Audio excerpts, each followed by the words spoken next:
Oh, hello, hello. Hola. Hola, hola. Hola, hola, hola, hola. Hola, hola. Hey, that ran the Sierra song, Living It Up. I love that song. He used to love that song, yeah. I always preferred I'm Out. I don't know why. What's that? Ladies-ish. I always preferred I'm Out. Did you? Yeah, I don't know why. That's I really such a like that song. surprising take. I felt like it was a cute song, but not to like. I felt like when you had I'm Living Up versus I'm Out, I don't know. Obviously, Sierra thought the same thing, but in my head, I just felt like Living Up. Bitch More, did it. Because that bitch did. that rap was, her bars were very sick in that song. Yeah, it was. I think that's what made the song. It really did. Yeah, I think it did as well. I just went through a break, and she literally did just go. No, she didn't go for a breakup. No, she's still with Future. Okay, Yeah, but she's she's still spoken Future. to existence, clearly. Anyway, basically, because she did eventually. Well, actually, the perfect same height. Oh my god, hallelujah! Sorry, I forgot to record levels this whole time. Well, actually, perfectly sick. Love that. Okay, cool, lovely. Yeah, anyway, levels. hi everybody. Welcome to the Rated Podcast where we speak about all things music and popular culture. I'm Carl CNN. I am Olivade. He is. And today we're giving you a hot topics rundown. We're a little bit late because, guys, we've been busy. And I blame myself because we were supposed to record and I was hungover, so we didn't record. So, sorry, guys. It's my fault. I take responsibility for this. But yes, once again, no, literally, the bar was open. The bar was open, mate. I tell you that it was I drank every cocktail in the bar. I had 2 shots. Getting home, I don't even know how I got home. I had McDonald's. I had McDonald's for breakfast because I was so drunk. Like, I know you were dying that day. I was melting till like at least the evening. I didn't recover till like 8 p.m. So yeah, I don't hangovers are peak. Anyway, digress. So guys, I wanted to discuss some sensitive topic, well, a sensitive topic in time. So we didn't speak about it. It was it's been a couple of weeks, but you know, we'll still speak about it because why not? It's still news. But yeah, Liam Payne from One Direction died a few weeks ago on October 16th. He fell from his third floor balcony of his hotel room in Argentina. And yeah, it was just like really such a random shock to me. I feel like we grew up watching XFactor. We would literally go out on Saturdays, maybe like to Stratford randomly, and we'd run home to make sure we don't miss watching XFactor. Like that's how serious it was for us, like on a Saturday anyway. And yeah, it was just so like sad, and I just felt like I felt like I grew up with him and One Direction and like Cher and all them people, like because they were like roughly around our age group as well. So it was just like, you know what I mean? So hearing that he died was just so sad and tragic. And one thing I would say though is that I kind of felt like whenever I saw him doing interviews and stuff, he just didn't look very happy. Like I feel like the music industry sucked the life out of him. I'll say. So yeah, I don't know. What did you think about like the whole death thing, and like what have you thought about the controversy surrounding the hotel and all that stuff? I think it took me by surprise because he's literally the same age as me. I think he's like 3 months older than me or something like that. Mm-hmm. So I was just like, oh wow, that's crazy. Like, and it made me think back to XFactor and just thinking like, when those boys became famous, they were literally like teenagers, and I feel like they were just thrust into fame so quickly and money so quickly, and I feel like I think Sharon Osbourne said something about them not being looked after properly, and she's like, so sorry that we didn't look after you and stuff. And I feel like they were literally just thrust into fame, did all these world tours, and obviously split up, became solo. And I think obviously things affect people differently, and I think that really affected Liam more so than the other boys. I think, especially, I think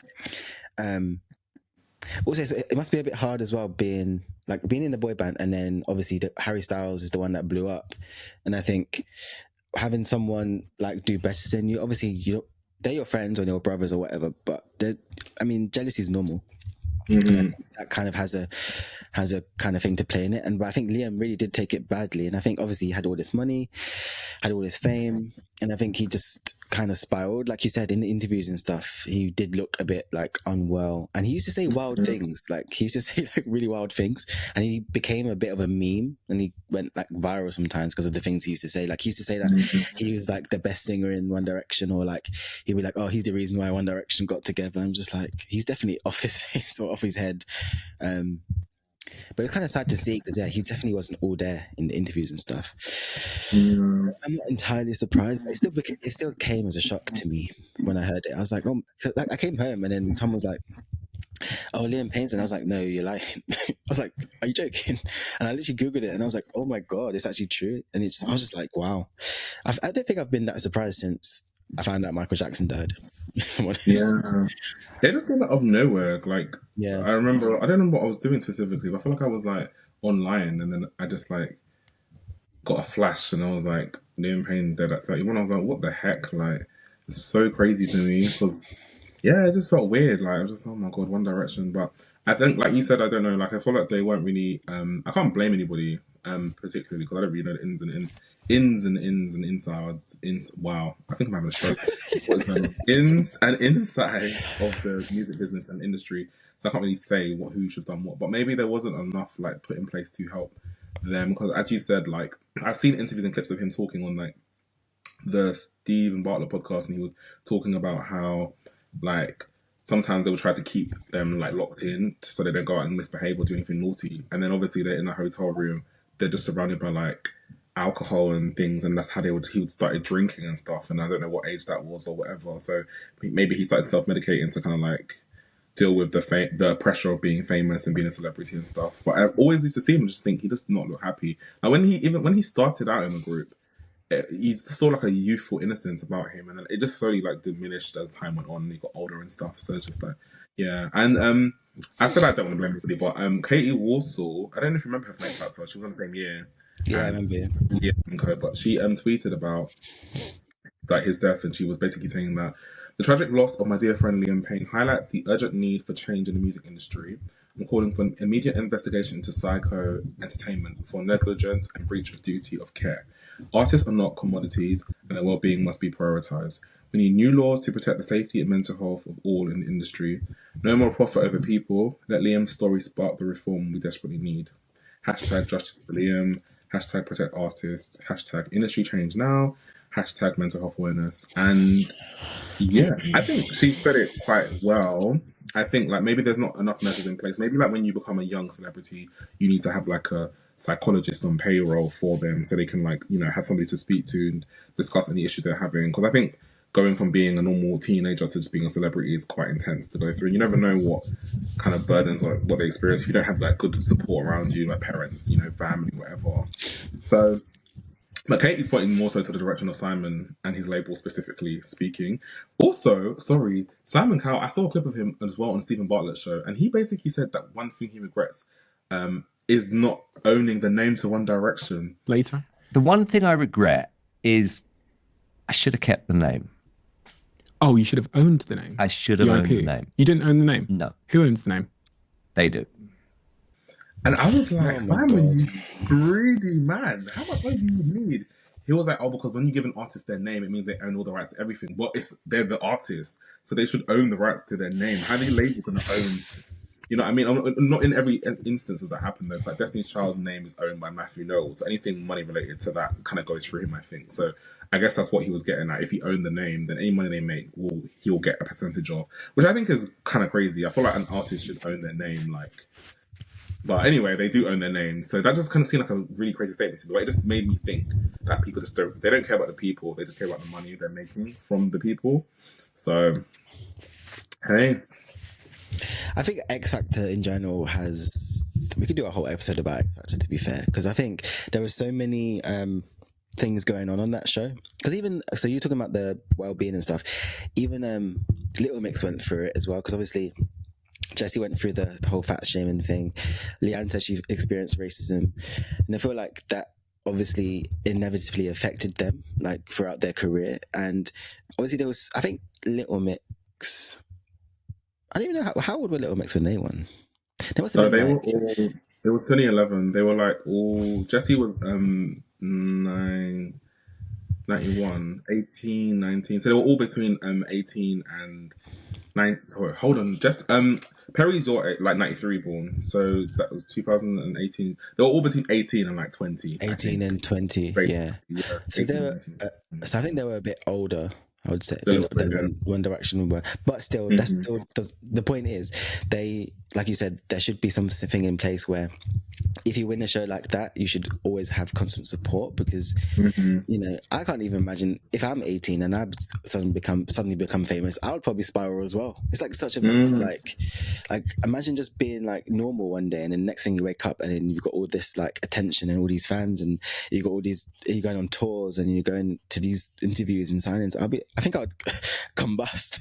Like even now, but even now, I would struggle to like get through that. And but let alone like being 18 or 17 and just like being going through all that stuff, because it's just an emotional ride. And also you like, because you're going on world tours and stuff, and you've just won this show and you're going on interviews and stuff, you're probably not even like, you're not home much, so even like your family support is not really there, because you're not really, I guess you're not going to be able to go see your mum like every day or like as much. And like not saying that everyone's mums is their support, but I'm sure people have some sort of, or someone that they can go to.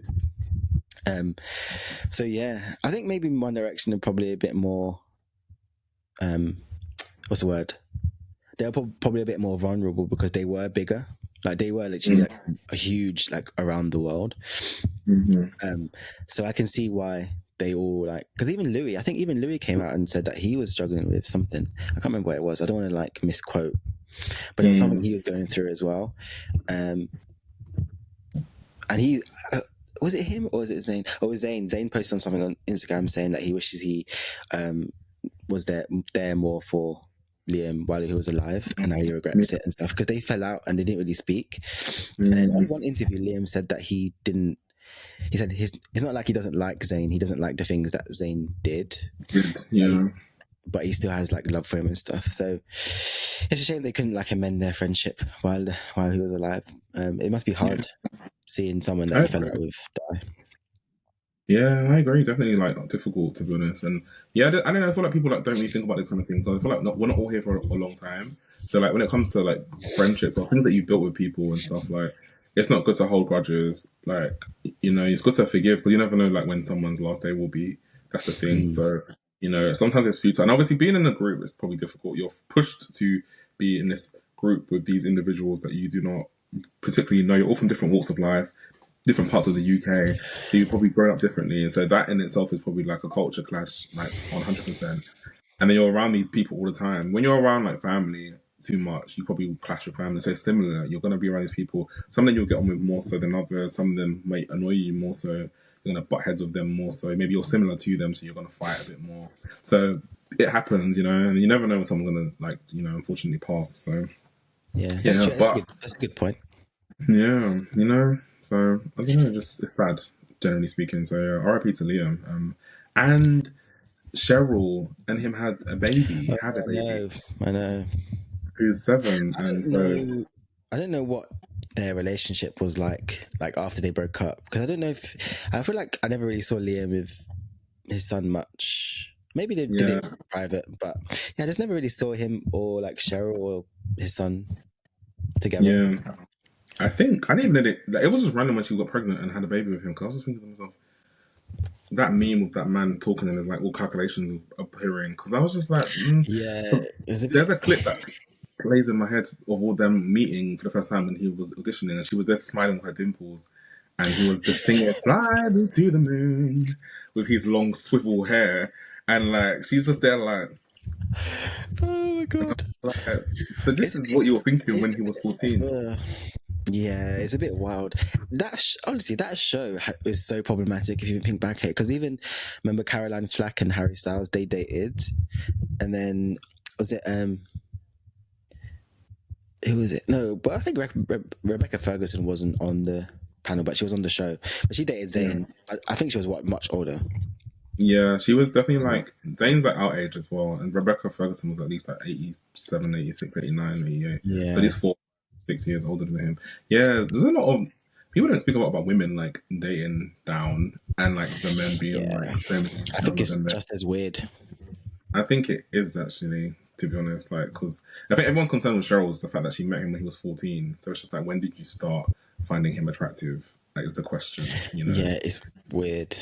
Yeah, but hey, they have a son, and I hope he's okay. I don't want to get into allegations about Liam and like the other stuff they were talking about, because I feel like he's not here to defend himself regarding whatever they said. I just want to, in a lighter note of One Direction, have you seen that video? There's a video of them on XFactor going around where they were singing. What song was it? They're singing one song, and it was so terrible. Was it like the group performance? It was a group. No, it was like them, One Direction. What song was it? They were singing one song, and then like each of them were doing something completely different. Like their vocals were so shaky, and then like basically it was like, how did they become famous? I think I saw the clip you're talking about. Yeah, they weren't that great, but they were young, so I guess back then it was like wasn't that bad. But now you look back, you're like, No, when you look, if you look back at X now, watch X-Factor, like the ones that we used to enjoy. Like if you look back at it, like the group performances, they're so bad. They're so awkward because they just 10 people like singing different things, like different. Just sounding so different and mismatched on the song. It just sounds so. It doesn't blend well.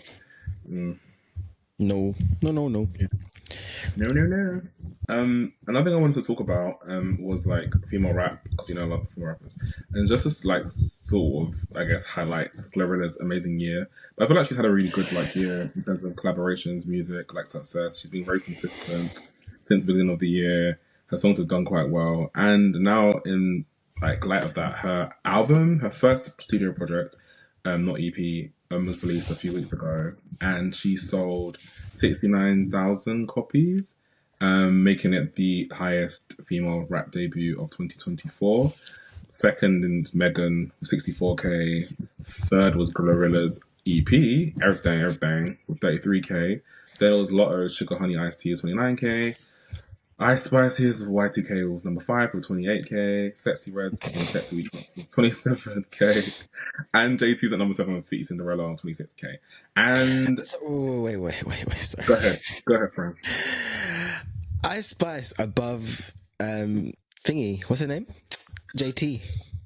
Yeah. Because that Y2K album was absolute trash. I didn't even listen to it. It was trash. It was absolutely trash. You don't I didn't need even to. listen to it. I honestly think that's one of the worst albums I've ever listened to in my life. I'm not even lying. I'm not even like that album was so bad. I want you to listen to it just to see how bad it is. Nobody can tell me that that's not an industry plant, because like all like even when she came out, I was like, I can't lie. The songs of Nicki Minaj I like. I think under Nicki Minaj's direction, Ice Spice could have been a better rapper if Nicki was helping her with her raps, because I think there was some potential when she first, but like now everything that she released is like related to fart and poop, and I just think it's literally that itself. It is poop and farts and trash. So I don't know. Her being listened to more than JT is just a reflection of her popularity, more so than the talent anything. Because I think talent anyway. Sorry, because I think JT's project is definitely like much better. Yeah. Like word. So yeah, but now people getting like Megan because GloRilla was her opening act for her tour, and she's outsold her, and so like I think the internet at the moment is on like sort of hate Megan spree. So anything she does or doesn't do, she gets attacked for. So, well, bringing up Megan, didn't she do an interview where her documentary actually, where she admitted that she didn't actually have any relationship with thingy, what's his name, Tory Lanez. So, I mean, what's the truth, Megan? Yeah, so basically she lied. So Gayle King asked her like 2 years ago about the incident, and she asked, did you have sexual relations with him? So did you have sex with him, sleep with him, anything sexual? And she basically said no. But then she's admitted in the interview, in her documentary, that she did actually have sex with him maybe a few times. And so everyone's like, how can we believe anything you say because you lied about that one particular thing? And it's just like, it's really controversial and really awkward, because now, when someone considers you a liar, you're just going to be considered a liar for everything you do now. So anything you say and do will be held against you. And plus, Nicki was saying from time that like she lied on her mum, and she said that in that Bigfoot song.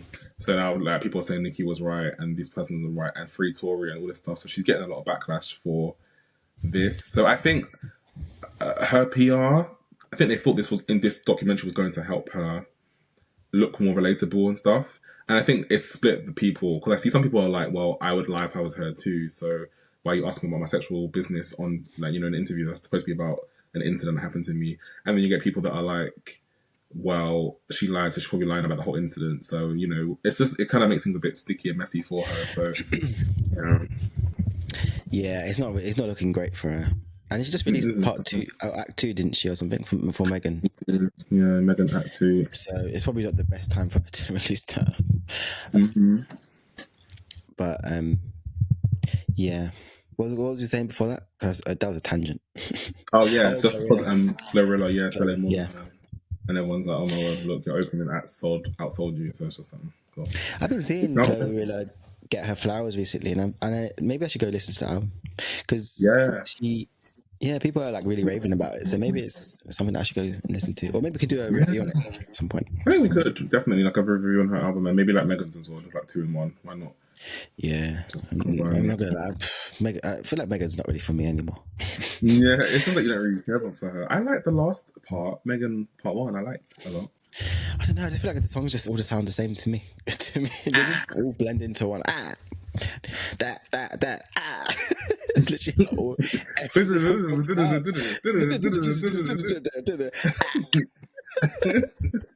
Yeah, she's got that repetitive. Oh God! But on GloRilla's project, she used a lot of samples, didn't she? She Exactly. I don't really know. She did sample one song with Boosie's "Wipe Me Down" with "Sexy Red," but she did it quite well, to be fair. I can't remember. I listened to a few songs, but I didn't listen to all of it, so I don't even know. Yeah, Megan sampled "Goodies" on her new act with. So she got the "Goodies" beat on one of the songs with Flo Milli, which actually sounds quite good. So yeah, but I need to listen to it. My goodies. I think the last thing I want to speak about is the election is coming up for America. I know it doesn't. Well, we might have American fans, so make sure you go and vote, American fans. And that actually goes so well. This whole thing. So I've actually been, because obviously I freelance for the BBC, so I always hear about the news stories and stuff. And this has been like a big topic. What are you doing? Can't make it do something else. But just sorry, continue. Sorry. It's a big topic, and I've been seeing so many things going around. This is funny because it's like the most like intense presidential debate ever, because it's like they're actually like really like going at each other. Like on every single speech, like Donald says something and then like Kamala like bites back. It's so entertaining to watch because it's actually like a proper like boxing match. I have hope that Kamala is going to win, but a lot of people think that she's probably not. But I want to I really just can't.